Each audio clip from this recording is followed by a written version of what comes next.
Why do people choose Chicken's branch ng Dagupan City? Kaya let's try kung gaano ba talaga ito kainam at kasarap. Balito nga dito guys, napakamura na ito at may biryadi ka na nga, may quality chicken ka pa. And located lamang sila sa Arellano Street, Dagupan City. Harap lamang yan ng Nepo mo guys. Kaya tara na, pasukin na natin itong pinagmamalaki nilang chicken with biryani rice. Pagpasok pa lang namin sa shop nila ay bumungad sa amin ito napakaraming inihaw na manok at dahil ang dami nilang order sa loob at sa labas. Kaya nag-order na rin kami ng quarter chicken with rice guys, and that's only 110 pesos only. San ka pa may chicken ka na, may pangmalakasan ka pang biryani rice na hindi ko pa natitikman. Kaya dali-dali na tayong diyan nagbayad para masubukan na natin itong masarap na chicken at takam na talaga ako guys. At gutom na ako sa lagay na yan. Ito naman yung mga ibang orders and for takeout guys, for deliveries ng mga riders dyan. Kaya antayin na natin yung orders natin at dahil gutom na ako, sa lagay na yan guys. Talagang bura-bura lagas ko. Hindi ako kasi nag-almusal dyan. And finally, dumating na rin yung mga orders natin. At hito na, at lalantakan na natin guys.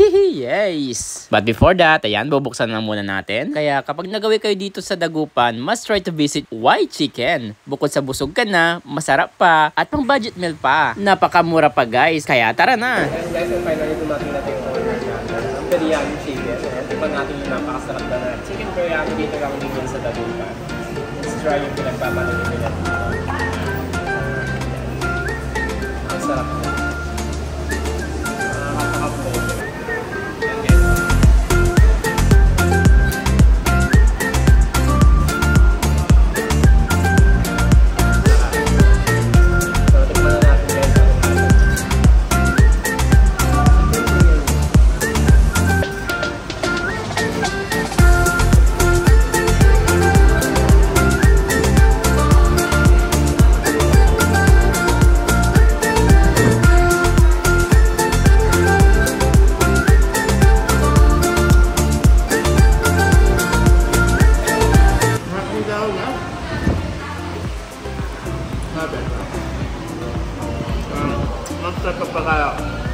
Pagka nakabisit kayo dito sa Dagupan. Bakit nga ba tinawag na wild chicken? Wild chicken biryani. And that, I'm not tayo.